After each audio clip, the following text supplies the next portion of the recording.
So, మనకేంటంటే chance ఇవ్వలేదు ఎంట్రీకి. ఓకే. ఫైన్. No problem. మనం ఇంకొకటేదైనా చెక్ చేద్దాం. ఓకే. దీన్ని దాటిన తర్వాత కూడా మనం ఉండాలి, మరి కిందకే ఎళ్తుంది కదా! అంటే మళ్ళీ బ్రేక్ ఆఫ్ స్ట్రక్చర్ చెక్ చేసుకోకుండా మనం ఎంట్రీ అవ్వకూడదు. ఓకే. మళ్ళీ బ్రేక్ ఆఫ్ స్ట్రక్చర్ లేకుండా మనమైతే మళ్ళీ ఎంటర్ అవ్వకూడదు. ఎంటర్ అయితే ఏంటంటే మళ్ళీ ఇబ్బందయిపోతాం. సో, అందుకని స్వింగ్ ట్రేడ్‌లో మళ్ళీ వచ్చిన ఛాన్స్‌కి మళ్ళీ వెయిట్ చేయాలి.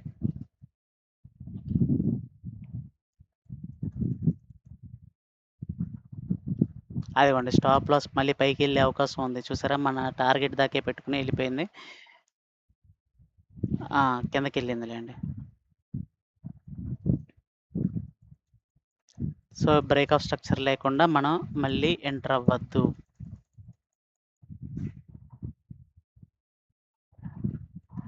ఒక్క నిమిషం. నాది చాలా స్లోగా ఉంది. స్పీడ్‌గా అది ఒకసారి రీలోడ్ చేస్తాను.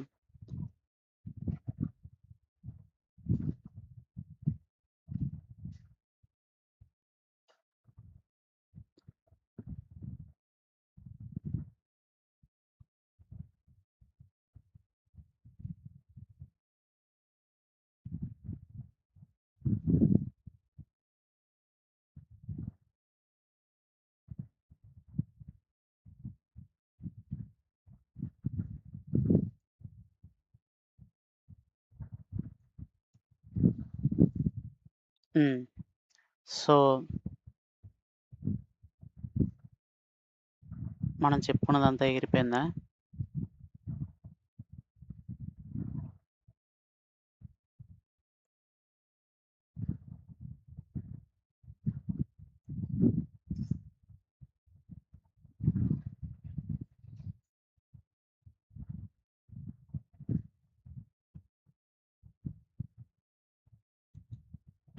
ఉంది.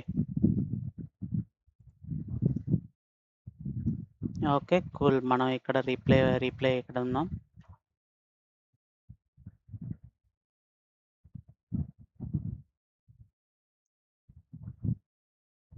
హ్మ్. ట్రిమ్ అనేది కరెక్ట్‌గా అవ్వలేదు. హ్యాంగ్ అయిపోయింది. సో, సేమ్ అంతే. మనం కీ లెవెల్స్‌ని యూజ్ చేసి ఎలా అయితే ట్రేడ్ చేసామో ఆ! ఓకే. ఇప్పుడు 4 అవర్స్‌లోకెళ్తున్నాను. ఎంట్రీ ప్లాన్ చేద్దాం. ఈసారి ఎక్కువ టైం తీసుకోను. బట్ ఎంట్రీస్ అయితే స్పీడ్‌గా చెప్తాను.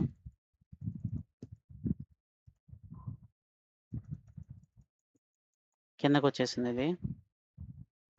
హ్మ్. సో, బ్రేక్ ఆఫ్ స్ట్రక్చర్ చేసింది. బ్రేక్ ఆఫ్ స్ట్రక్చర్ చేయడమే కాకుండా మనకి కన్ఫర్మేషన్ కూడా ఇచ్చేసింది. సో, ఇప్పుడు ఇక్కడున్న కీ లెవెల్స్‌ని మనం మళ్ళీ డ్రా చేసుకోవాలి.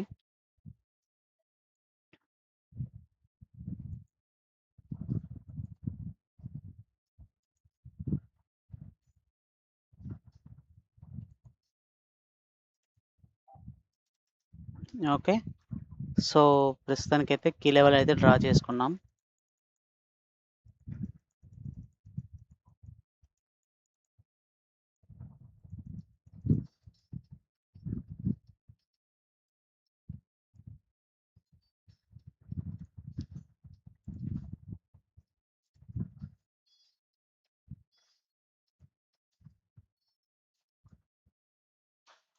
ఓకే. ఇక్కడ ఇంబాలన్స్ ఉంది. అందుకనే డౌటొచ్చి నేను చెక్ చేస్తున్నాను.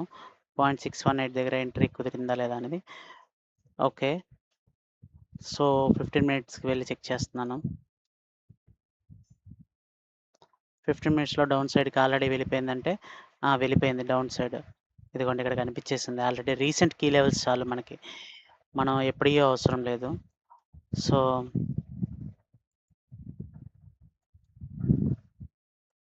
ఇదిగోండి బ్రేక్ అయిపోయింది. సో, మార్కెట్‌లో మనం సెల్ సైడ్‌కి ఎళ్ళిపోయే ఎంట్రీ అనేది వచ్చేసినట్టే. యెస్. సో, ఇక్కడున్న రీసెంట్ కీ లెవెల్ అనేది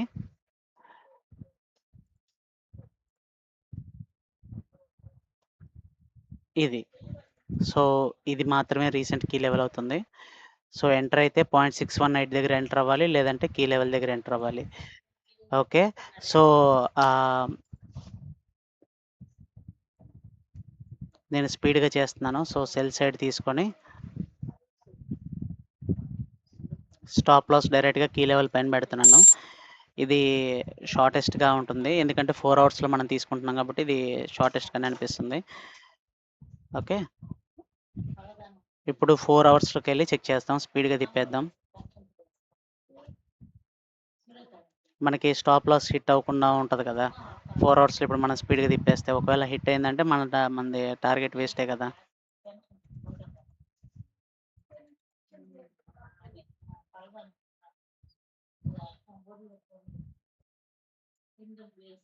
హ్మ్. Okay. Cool. So, stop loss hit అయిపోయింది.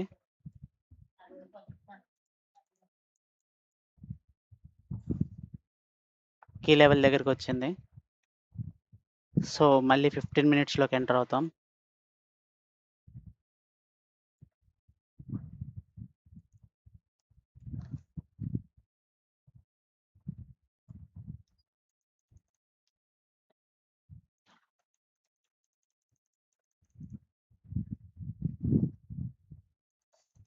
ఇక్కడ కీ లెవెల్ దగ్గర దాటి వెనక్కొస్తే అప్పుడు ఆలోచన చేస్తాం.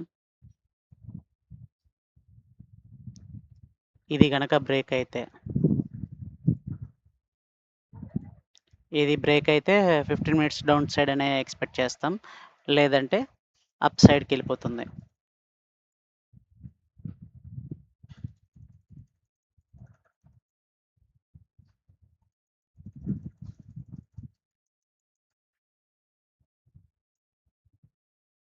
నా సిస్టమ్ టోటల్‌గా హ్యాంగ్ అవుతుంది. సో, దానివల్లే సగం వరకు ఎగ్జాక్ట్‌గా తీసుకోలేకపోతున్నాను.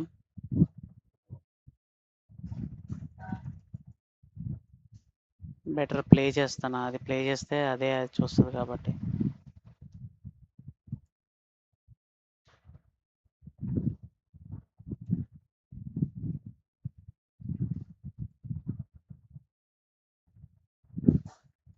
ఇలాంటి ప్లేస్‌లోనే మనం కీ లెవెల్ దగ్గర ఎంట్రీ అవుతాం. చూడండి మనం ఎంటర్ అయ్యే పొజిషన్స్ కానీ, ఇవి చూడండి ఎంత ఇంటెన్సిటీగా ఉంటాయో. సో, ఇది బ్రేక్ అవ్వనంత సేపు మనం మార్కెట్‌ని అప్ సైడ్‌లోనే చూడాలి. ఇది బ్రేక్ అయినప్పుడు మాత్రమే మనం మార్కెట్‌ని డౌన్ సైడ్‌కి చూస్తాం. ఓకేనా? ఇక్కడ వాల్యూమ్‌ని చెక్ చేసుకొని ఎంటర్ అవుతాం. ఎందుకంటే ఇక్కడ మిటిగేటెడ్ అయిపోయి ఉంది కాబట్టి వాల్యూమ్ చెక్ చేసుకొని ఎంటర్ అవ్వండి. లేదంటే వద్దు.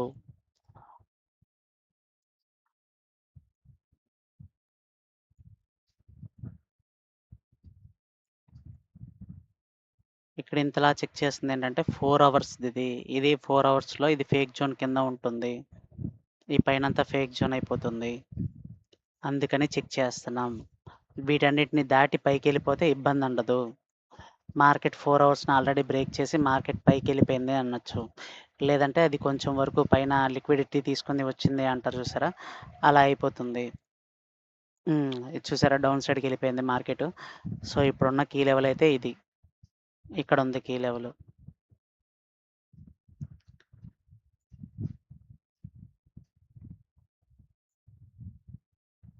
హ్మ్.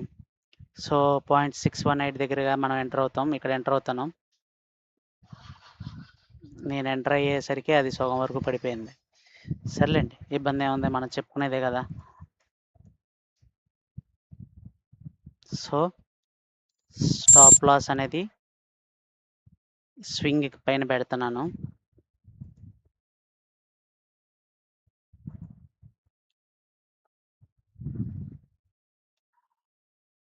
టార్గెట్ అనేది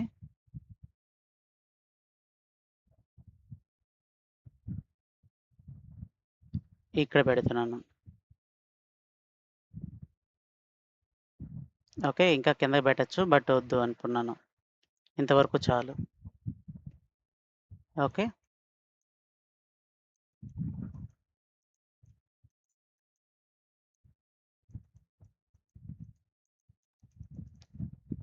స్పీడ్‌గా తిప్పుతున్నాను. బట్ ఏంటంటే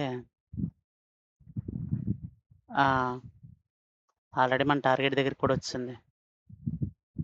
అయిపోయింది.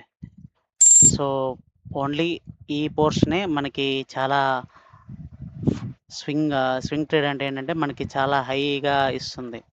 ఓకే. ఆ టైంలో ఏంటంటే మనం స్టాప్ లాస్ ఎక్కువగా పెట్టలేం కాబట్టి మనం 15 మినిట్స్‌లోకెళ్ళి స్టాప్ లాస్ పెట్టుకోవాలి. ఓకే. అలా అయితేనే మన అమౌంట్ సేవ్ అవుతుంది.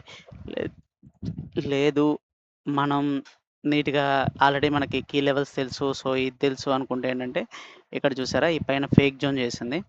సో, ఈ ఫేక్ జోన్స్ దగ్గర మనం ట్రాప్ అయ్యే అవకాశం ఎక్కువుంటుంది. ఓకే. సో, మీకు కన్ఫర్మేషన్ వచ్చిన తర్వాతైనా మీరు ఇక్కడి నుంచి ఇక్కడి వరకు పెట్టుకున్నా అవసరం లేదు. అక్కడి నుంచి నేను పెట్టిన స్టాప్ లాస్ చాలు. అది పైకెళ్ళిపోయిందంటే మన రాంగ్ పొజిషన్. ఇక్కడ ఉన్న ఇంబాలన్స్ మీద బేస్ చేసుకొని నేను 0.618 దగ్గర ఎంట్రీ అయ్యాను. బట్ అది డైరెక్ట్‌గా కీ లెవెల్ దగ్గరకొచ్చి మళ్ళీ రివర్స్ అయింది. ఓకే. సో, ఎంటర్ అయితే ఈ 2 పొజిషన్స్‌లోనే ఎంటర్ అవ్వాలి.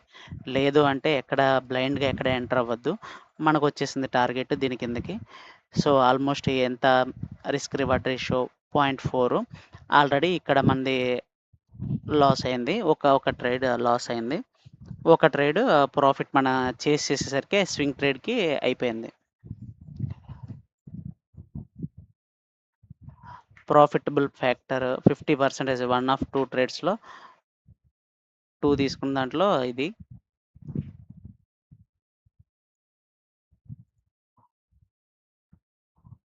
పాయింట్ 02, 0.01 ఇదేంటి మనం ఎక్కువ పోగొట్టామా? లేదనుకుంటానే. 2 షార్ట్స్. ఇది 1 షార్ట్. $0.02. ఓకే. ఇవి చాలా లెస్‌లో ఉంది. 0.002 యూఎస్‌డి. ఇది 0.01. సో, 50% మన ఆల్రెడీ రిటర్న్స్ ఉంది. మనది ప్రాఫిట్‌లోనే ఉంది. ఓకే. నేనే తప్పుగా చెక్ చేశాను. యాక్చువల్‌గా ఇదేంటంటే యూరో యూఎస్‌డి. ఇప్పటి వరకు గోల్డ్ తీసుకొని చెప్పేవాడిని. ఈసారి ఏంటంటే యూరో యూఎస్‌డి అనేది కొత్తగా ట్రై చేశాను. చార్ట్ అనేది కొత్తగా మార్చాననమాట. ఓకేనా. ఆ చార్ట్ కొత్తగా మార్చడం వల్ల మనకేంటంటే నేను ఎంత క్వాంటిటీ తీసుకున్నాననేది నేను గమనించలేదు. బట్ ట్రేడ్ అయితే ఇలానే చేయాలి. స్వింగ్ ట్రేడ్‌ని. సో, ఇక్కడ మనం నేర్చుకున్న టాపిక్స్ ఏంటంటే మార్కెట్ స్ట్రక్చర్ మార్కింగ్ తెలుసుకోవాలి.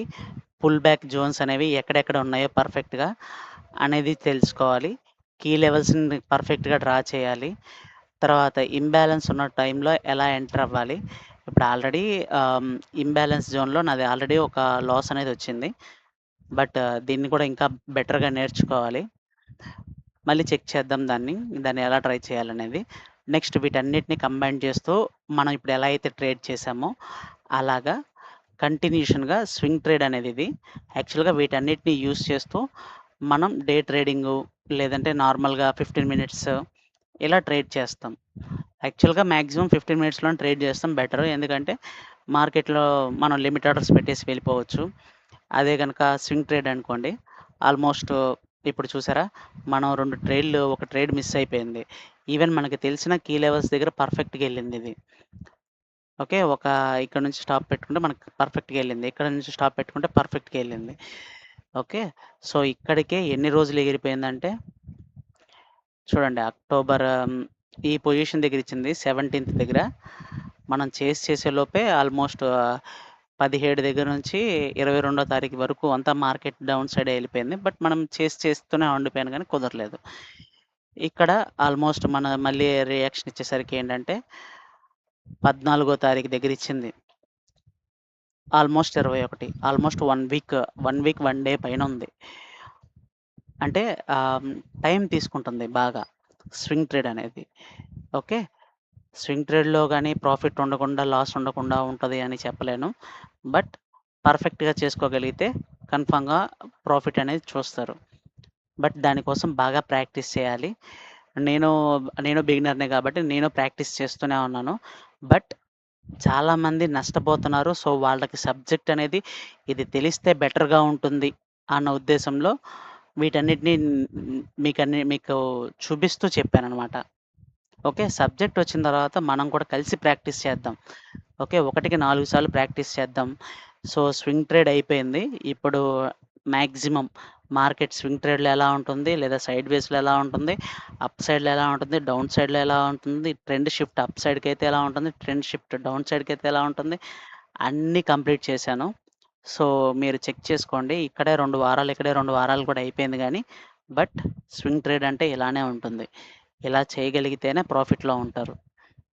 ఓకే. చాలా టైం పడుతుంది.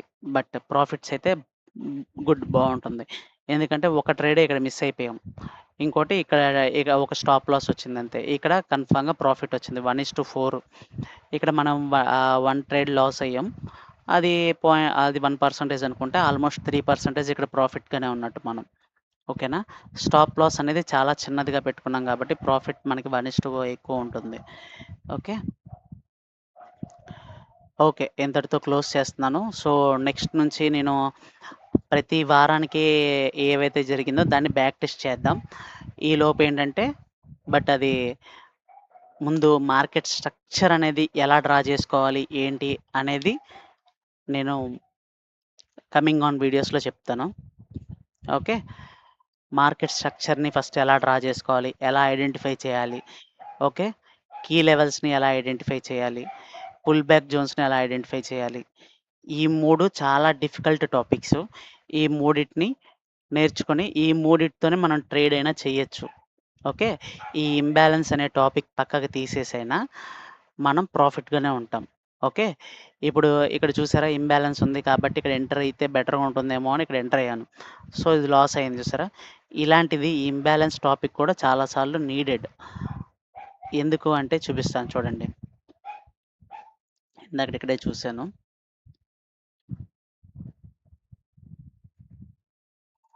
హ్మ్.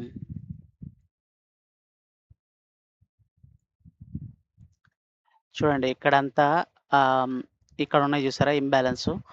సో, మార్కెట్ ఇక్కడ నుంచి చూస్తే 618 దగ్గర నుంచి పైకెళ్ళిపోతుందనమాట. ఓకే. ఇక్కడున్నటువంటి 618 దగ్గర ఉన్నటువంటి ఇన్‌స్టిట్యూషనల్ క్యాండిల్. కరెక్ట్‌గా దీన్ని పిన్ పాయింట్‌తో కొట్టేసి వెళ్ళిపోతుంది. ఓకేనా? సో, 618 దగ్గర ఉన్నటువంటి ఇన్‌స్టిట్యూషనల్ క్యాండిల్‌ని బేస్ చేసుకొని మార్కెట్ అనేది పైకెళ్ళిపోతుంది. సో, ఇలాంటి పాయింట్ ఆఫ్ టైమ్‌లో మనం ఇది నేర్చుకోవడం వల్ల ఏంటంటే, మన టార్గెట్ ఎక్కడి వరకు ఉండాలి, ఎక్కడి వరకు మనం స్టాప్ లాస్ పెట్టుకోవాలి. ఇప్పుడు చూసారా? ఇది కన్ఫర్మ్‌గా బ్రేక్ ఆఫ్ స్ట్రక్చర్ చేసుకుంటూ వెళ్తుంది అంటే, దీని కింద వరకు నెక్స్ట్ కీ లెవెల్ డే వైస్‌లో ఉంది ఇక్కడే కదా! 4 అవర్స్‌లో బ్రేక్ అయింది. బట్ ఇక్కడ వరకు పెట్టుకోవచ్చు కదా! అంటే పెట్టుకోవచ్చు. బట్ నేను ఇక్కడి వరకే పెట్టడానికి రీజన్ ఏంటంటే, ఇలాంటిది ఏదైనా వస్తే ఇబ్బంది పడతామని నేను స్వింగ్ లో కన్నా కొంచెం పైకి పెట్టి నేను పెడుతున్నాను. ఓకేనా? సో, మనం నేర్చుకోవాల్సిన టాపిక్స్ ఏంటంటే మార్కెట్ స్ట్రక్చర్.